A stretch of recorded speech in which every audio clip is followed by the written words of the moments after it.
Salut à tous, c'est Sam the Bulletman et aujourd'hui je vous fais la review de WWE Extreme Rules qui a eu lieu hier soir tard dans la nuit et je vais vous donner mon avis sur le show que j'ai donc regardé en entier. Alors, tout d'abord je vais juste faire une petite annonce, une petite demande, on pourrait dire ça comme ça.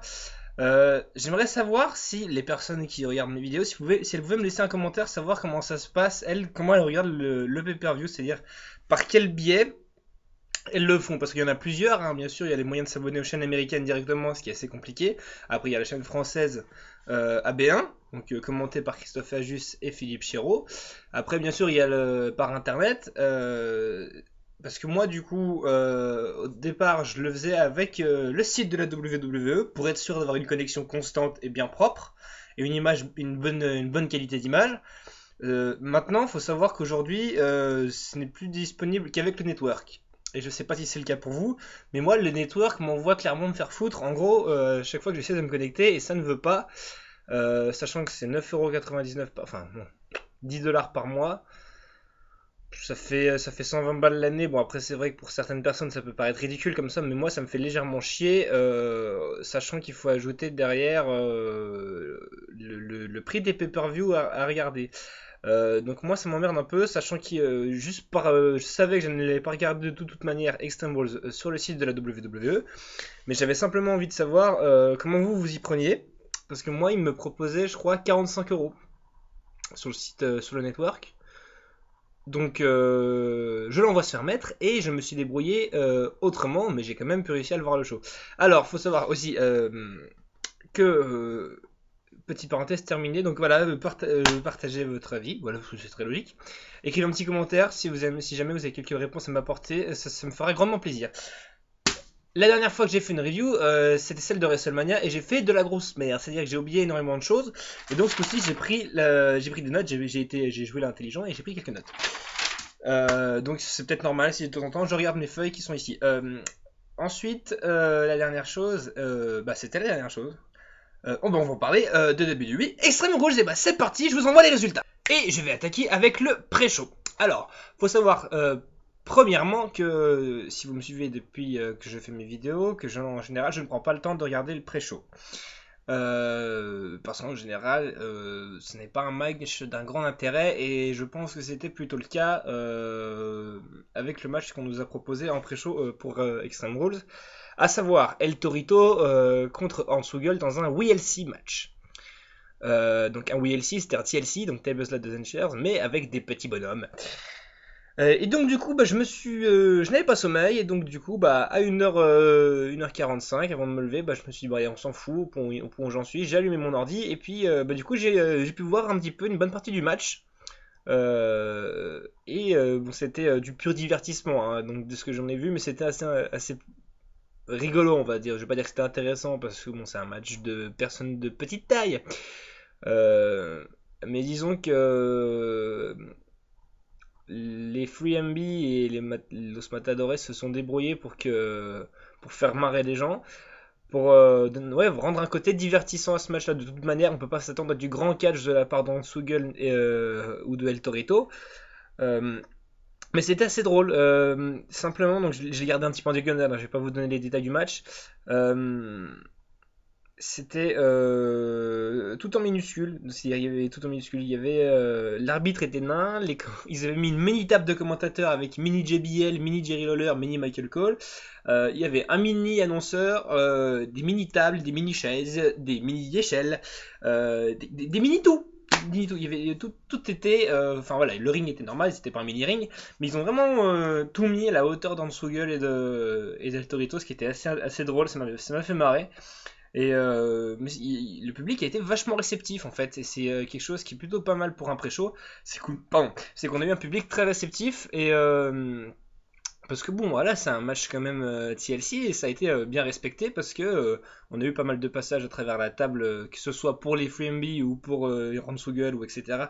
Tout le monde y est passé, tout le monde s'est pris une chaise, une échelle ou quelque chose dans la tronche et, et c'était plutôt drôle. Et donc victoire d'El Torito d'ailleurs, qui a fait ce qu'on appelle un seated senton sur Hornswoggle sur une table, c'est-à-dire qu'il lui a atterri assis dessus sur la table, qui lui a permis de faire le tomber et de remporter ce match. Alors, Euh, je regarde juste petite fait mes notes rapidement. Voilà, donc après, donc vu que j'ai pas vu le match en entier, je préfère d'abord, c'est peut-être un peu con de ma part, me fier aux réactions du public américain pour vous donner un avis sur ce match. Alors apparemment, ça a plu. C'était assez drôle, très divertissant. Voilà, c'est le côté divertissant qui a pris le dessus sur le côté catch, et c'est ce qui a fait, à mon humble avis, c'est ce qui a fait que les gens ont pu accrocher à ce match-là. C'est le côté divertissement par-dessus le côté catch en fait. Et donc voilà, si jamais vous voulez vous fendre la poire et puis prendre des bonnes barres de rire, vous pouvez aller voir ce match-là. De toute manière, c'est du pré-show, donc il pourra être disponible sur YouTube ou sur le site français de la WWE incessamment sous peu. Et vous pourrez bien vous marrer. Donc voilà, victoire donc de El Torito face à Ansugal. Ensuite, une fois que le show avait démarré, on a eu droit d'entrer, ce qui je trouve était pas une mauvaise idée. Euh, Au match à 3 entre Rob Van Dam, Cesaro et Jack Swagger. Alors, je me suis un petit peu planté sur le coup dans ma vidéo de prédiction parce que c'était pas un match à 3, un triple threat, c'est-à-dire que dans ces règles-là, la première personne qui fait le tomber sur n'importe laquelle des autres catcheurs gagne le match. Alors que là, c'était un triple threat elimination pardon. Ce qui veut dire que, je vais vous expliquer comment ça s'est passé de toute manière. Au bout d'un moment, Rob Van Dam a fait son tombé sur Jack Swagger et Jack Swagger a donc été éliminé du match, mais le match a continué entre Cesaro et Rob Van Dam. Voilà, simple, voilà, juste pour expliquer les règles avant que je parle du match. Donc, Paul Heyman est arrivé pour introduire Cesaro. Et on a profité pour rabâcher encore et encore la victoire de Brock Lesnar face à l'Undertaker. Moi, personnellement, je commence à en avoir un peu marre parce qu'on le sait que Brock Lesnar a gagné face à l'Undertaker. Ça a choqué assez de monde pour les années à venir. Il n'y a pas besoin de nous rabâcher ça dans la tronche, mais ça fait partie du personnage de Paul Heyman. Et voilà, donc après, ça renforce son côté heel. Et en même temps, est-ce qu'il a vraiment besoin d'être renforcé? Voilà. C'est un heal depuis qu'il est ici, Paul Heyman, pourrait-on dire, bref. Alors, le match, on a eu droit à quand même pas mal de créativité de la part des trois bonhommes. Sachant que Rob Van Dam était vraiment dans son monde à lui, c'est-à-dire parce il était à la ICW avant. Et donc là, de voir enfin un pay-per-view où tu as des matchs extrêmes comme ça avec la rentrée d'objets, là il était vraiment dans son monde. Et face à Cesaro qui a un talent incroyable, ça donnait des trucs super intéressants. Euh, Après donc le match en lui, alors je sais plus combien de temps il a duré, mais c'était pas une bonne je crois une dizaine de minutes, quelque chose comme ça, peut-être un petit peu plus. Euh, un moment, alors je vais expliquer en détail, pas en détail, non justement, les grandes lignes du match. L'élimination de Jack Swagger. Donc du coup, Cesaro a porté sa superplex. En fait, il prend la personne en dehors du ring et lui il est debout sur la deuxième corde et puis il la balance au-dessus. Bref, une épreuve de force, à couper le souffle. Et donc pour éclater Jack Swagger et Rob Van Dam on a profité pour faire son frog splash.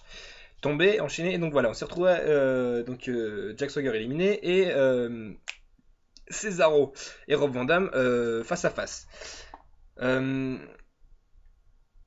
Après, donc du coup, comment ça s'est passé je reprends mes notes quand même parce qu'il faut que je les lise, c'est pas que je dise n'importe quoi et que je fasse trop de blanc. Euh, la partie, voilà, Rob Van Dam contre Cesaro était vraiment bonne. En même temps, c'est assez logique vu ce que je viens de dire. Donc voilà, c'était ces deux catcheurs chevronnés et qui connaissent très bien leur boulot. Et Cesaro a gagné en portant son neutralizer, donc la prise où il prend le bonhomme entre ses jambes, enfin bref, son finisher, en le portant sur Rob Van Dam. Rob Van Dam s'est d'ailleurs ouvert en dessous de l'arcade pendant le match, parce qu'il a sorti une poubelle en aluminium, et a voulu faire son 5-star frog splash depuis la troisième corde sur Cesaro. Il atterrit que sur la poubelle et du coup ça a tordu la poubelle et ça lui a ouvert l'œil. Et donc du coup Cesaro en a profité pour se donner la victoire. Alors pour vous donner quelques petites idées, je suis obligé de dire mes notes, c'est vraiment n'importe quoi. Non je crois que j'ai tout dit, tout ce qu'on fait. J'ai bien fait. Donc la victoire de Cesaro, c'était un petit peu logique vu qu'il est en push en ce moment. Il a besoin de se reforger son statut. Alors je sais pas si c'est un statut de face ou un statut de heel parce qu'il est beaucoup soutenu par le public, en même temps dirigé par Paul Heyman qui est heel depuis un sacré paquet d'années. Donc à voir, je sais pas ce que ça va donner. Moi je reste dubitatif quand même sur l'attitude de Cesaro à la WWE. Puis on a eu droit à Alexander Rusev versus R-Truth et Xavier Woods en match handicap à 2 contre 1. Je vais revenir très rapidement dessus parce que du coup on n'a pas besoin de dire grand chose. Lana est arrivée donc pour introduire Rusev et on a profité pour alors sur le coup j'ai trouvé ça complètement débile, mais après ça renforce le côté le personnage anti-américain de Rusev et de Lana. Donc Lana a dédié le match qui va se passer, donc qui allait se produire, à Vladimir Poutine, président russe. Donc juste pour énerver la foule et enclencher des chants USA. Donc c'était voilà. Après avec un peu de recul, moi voilà, je trouve ça assez drôle, même si sur le coup j'ai trouvé ça un petit peu débile. Rusev est rentré, R-Truth et Xavier Woods sont rentrés et donc ça c'est que je viens de recevoir un texto et comment on va dire ça. Rusev est allé casser la gueule à R-Truth et à Xavier Woods avant même que la cloche ait sonné. Du coup, Xavier Woods s'est retrouvé en dehors du ring pendant tout le match, c'est-à-dire que le match, on a vraiment eu un affrontement réel que entre R-Truth et Rusev. Xavier Woods était presque blessé en dehors du ring. Et donc du coup une victoire assez expéditive de Rusev. Comment on pourrait dire, on a vraiment eu un match, on dirait une copie conforme de ce qu'on voyait de Rusev à Raw et à SmackDown. C'est un truc que je trouve un petit peu dommage parce que voilà, je m'attendais à ce qu'on le voit développer un peu plus ses capacités, à ce qu'on voit autre chose que ce qu'on avait l'habitude de voir. Et je trouvais ça un petit peu dommage quand on est à la même chose en fait. Donc j'ai un petit arrière-goût sur ce match-là. Et j'en attendais plus en fait. C'est un petit peu trop expéditif pour moi et donc voilà. Victoire donc d'Alexander Rusev. Puis on a eu droit au match pour le titre intercontinental entre Big E et Bad News Barrett. Alors, ça c'est pareil, voilà, comme je l'avais dit, c'est deux compétiteurs qui ont pas mal de capacités et j'en attendais pas mal de ce match-là. Je pensais que ça pouvait donner quelque chose d'assez cool. De la productivité, quelque chose, que ça bouge, voilà, sachant que Wade Barrett en plus a un personnage qui est en train de grimper. Bref, je vais parler donc du match. J'avais parié sur une victoire de Bad News Barrett parce que je pensais que Big E avait fait son temps en tant que champion intercontinental depuis le mois de novembre et que Barrett était en retour en push et tout ça. Au début du match, on a une domination donc de Bad News Barrett. Puis Big E, enfin c'est souvent comme ça que ça se fait, d'abord domination de l'un, l'autre qui reprend le dessus, puis à la fin le premier qui reprend le dessus, qui gagne le match, et c'est ce qui s'est passé. Les quelques moments forts du match, du coup, on a eu Big E qui est passé à travers les cordes pour faire un spear sur Wade Barrett qui a été en dehors du ring, donc c'était assez cool. Voilà, je vais encore revenir dessus, c'est le seul truc plutôt créatif qu'on a pu voir pendant le match là. C'est-à-dire qu'on a eu exactement. Enfin, exactement, c'est un grand mot. On a eu un match semblable à ce que Big E a l'habitude de faire à Raw et à SmackDown. C'est un peu comme ce qui s'est passé avec Rusev, c'est-à-dire qu'on n'a pas vu grand-chose de nouveau, pas trop de créativité. C'est ce que je trouvais, je trouvais ça dommage. C'est vrai que ça peut être absurde ce que je vais dire, mais le match de Rusev et de Xavier Woods, tout comme le match de Big E et de Bad News Barrett, était légèrement moins intéressant que le pré-show quand même.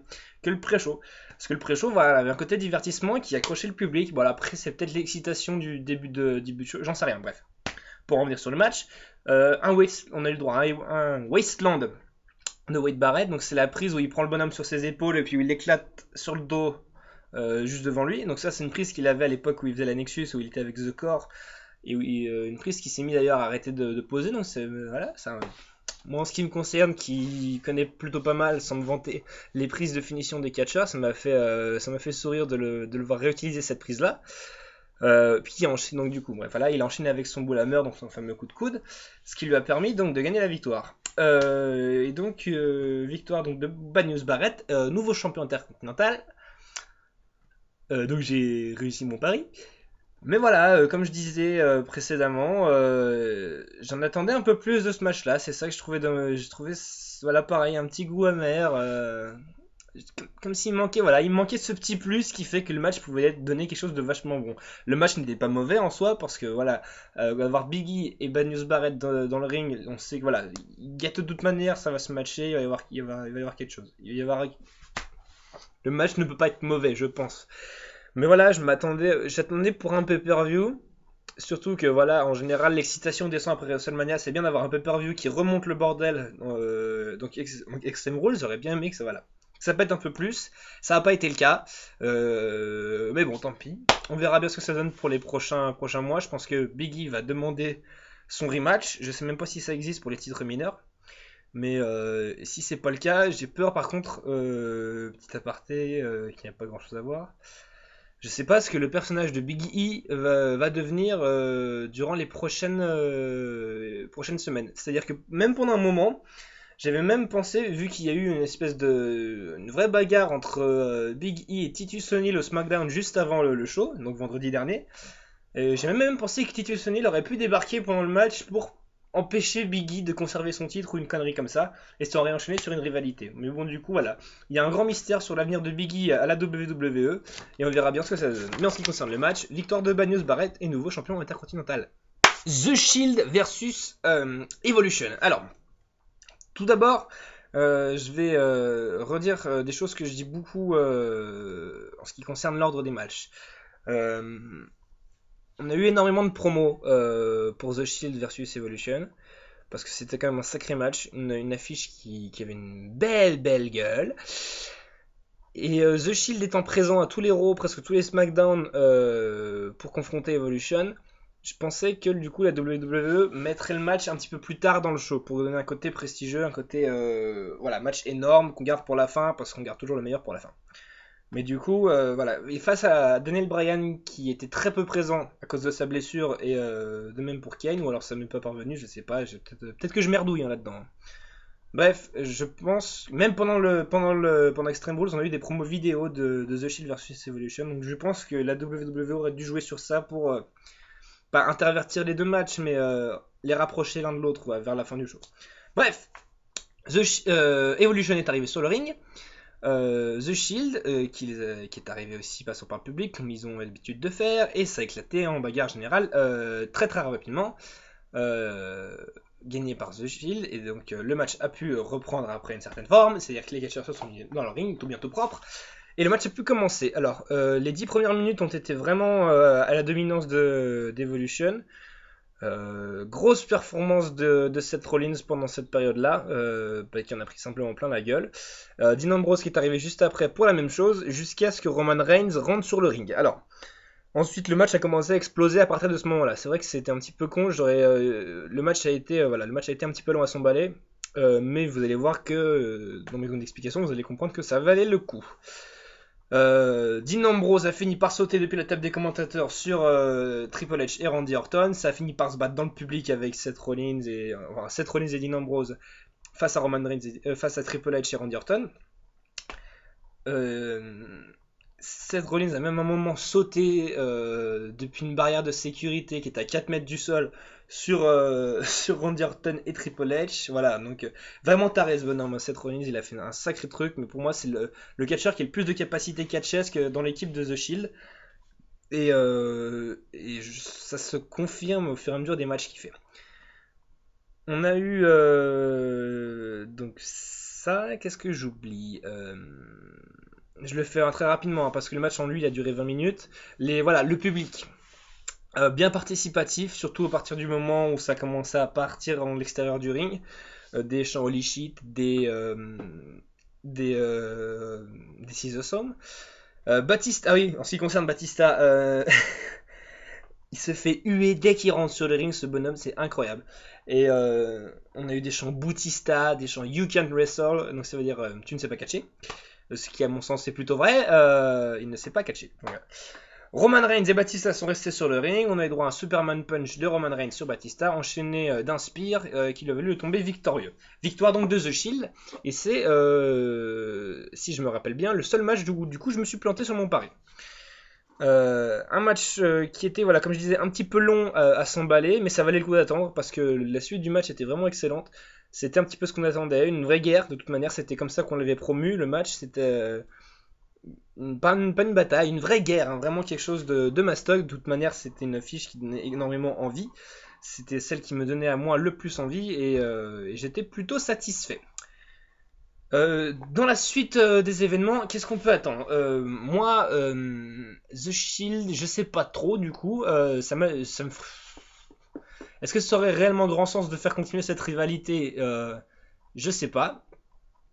Mais en même temps, si s'ils ne continuent pas cette rivalité, qu'est-ce qu'est-ce qu'on peut leur réserver? Qu'est-ce qui peut leur arriver à The Shield? Parce qu'il leur faut de toute manière une rivalité pour coexister en tant que trois.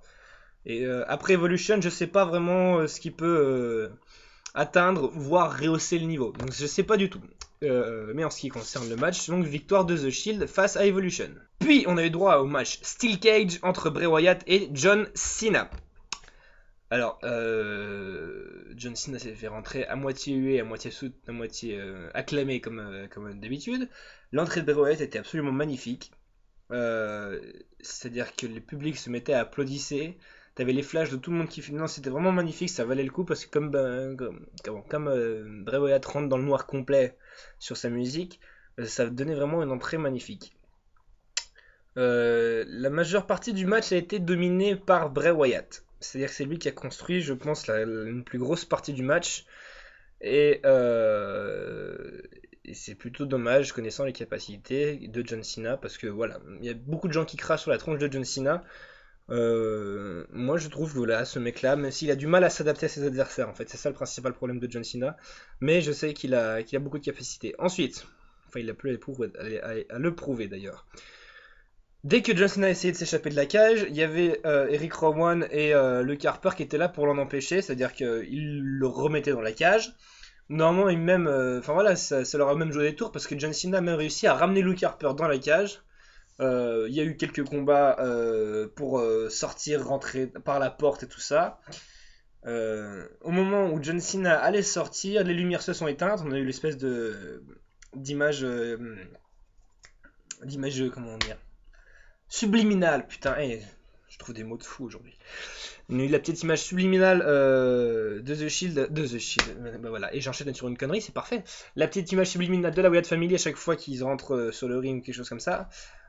On a eu un noir complet, et puis là on entend une voix toute difformée, oui, bah, elle difforme et déformée, donc ça fait difformer, chanter He's got the whole world in his hands.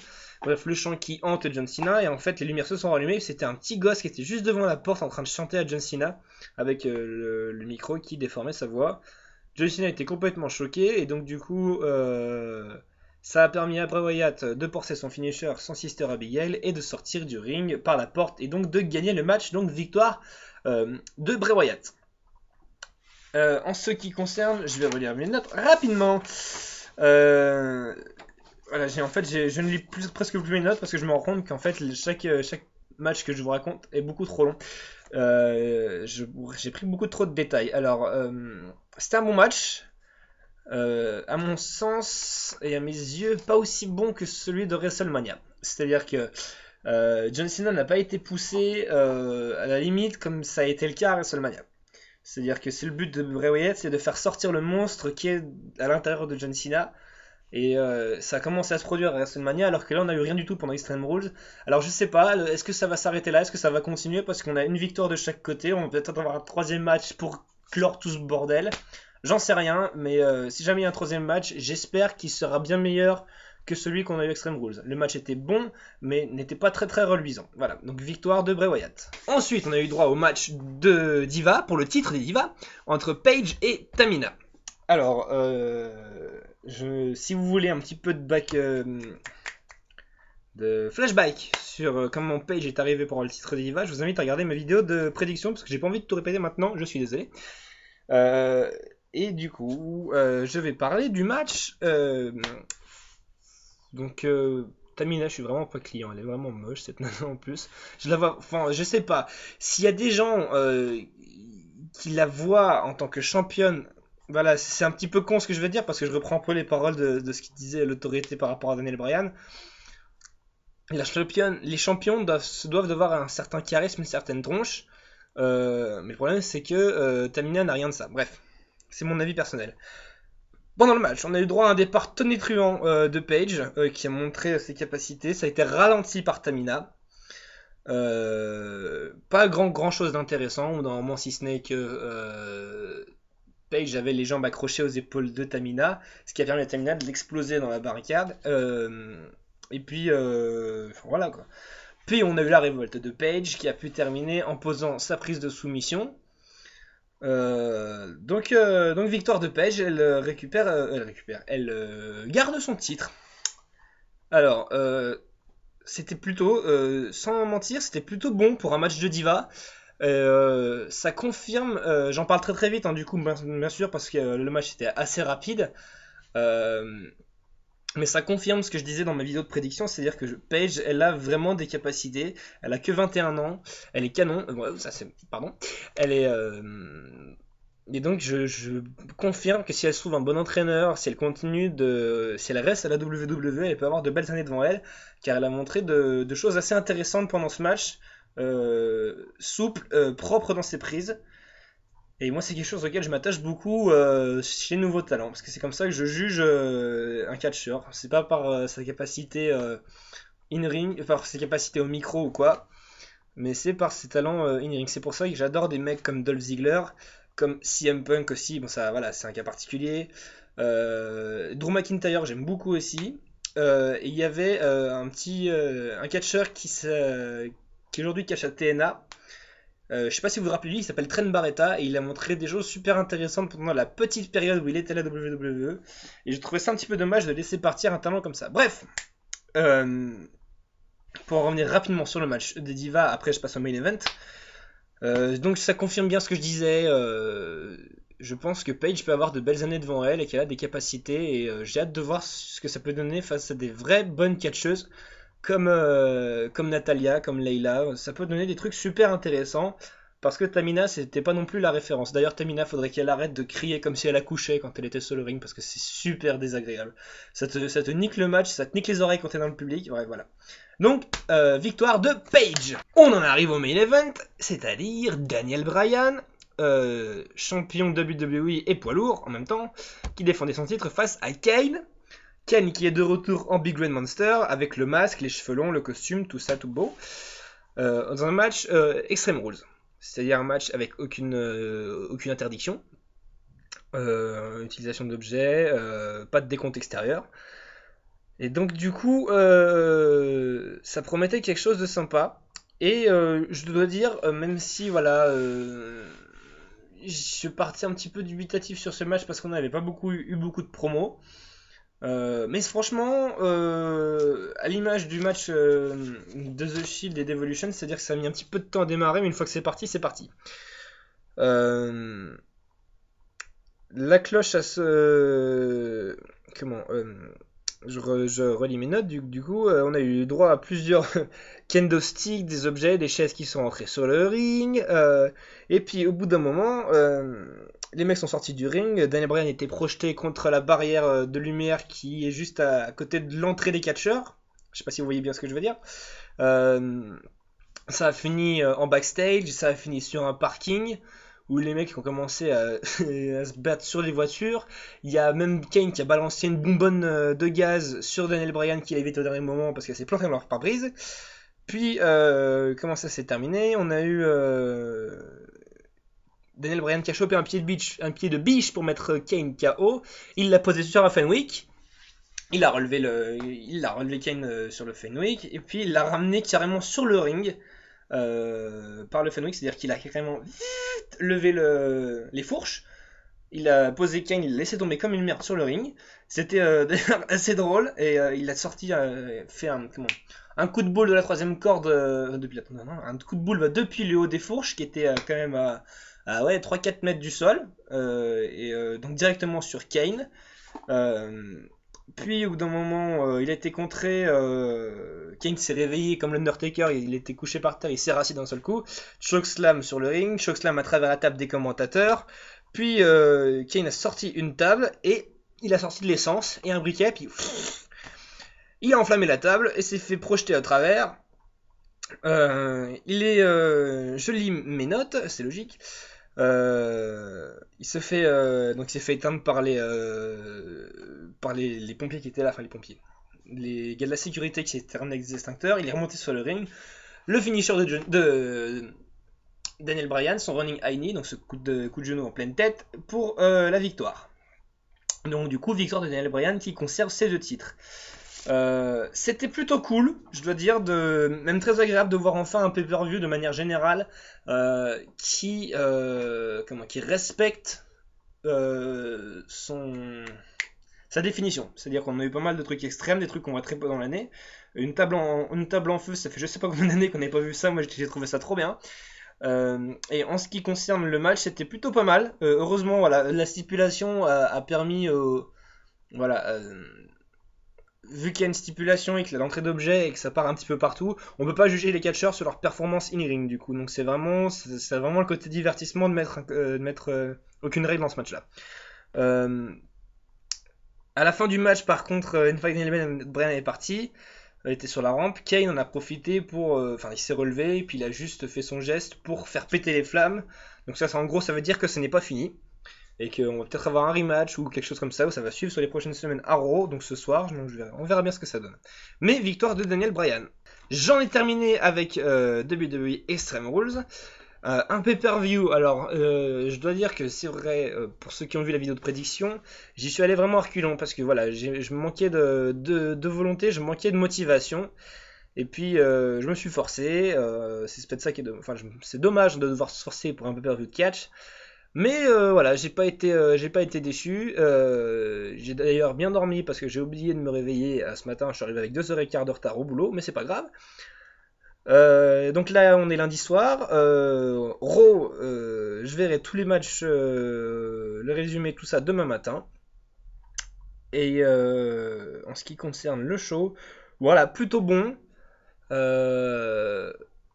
C'était non franchement pas mal. Après voilà, il manquait des petits trucs à des matchs. Il manquait quelque chose pour par exemple pour Alexander Rusev et le match pour le titre intercontinental, ce qui aurait pu donner un petit peps, quelques notes de plus pour le pay-per-view. Mais sinon voilà, c'était pas un pay-per-view mauvais. D'ailleurs j'ai regardé ce midi. Alors c'est un titre d'exemple. On a eu quand même 6000 gens qui ont liké sur la page Facebook de la WWE, 6000 gens qui ont liké 6000 personnes qui ont liké le pay-per-view contre seulement 1000 qui n'ont pas apprécié.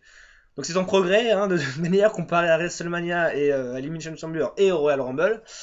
Mais donc voilà, ça commence à repartir, la WWE commence à regagner des fans et elle en avait grandement besoin. Moi c'est terminé, je vous retrouve d'ici quelques semaines pour la vidéo de prédiction de WWE Payback qui aura lieu donc le 1er juin. Et je vous souhaite une bonne soirée, une bonne bourre, et puis bon appétit, et puis à plus, ciao!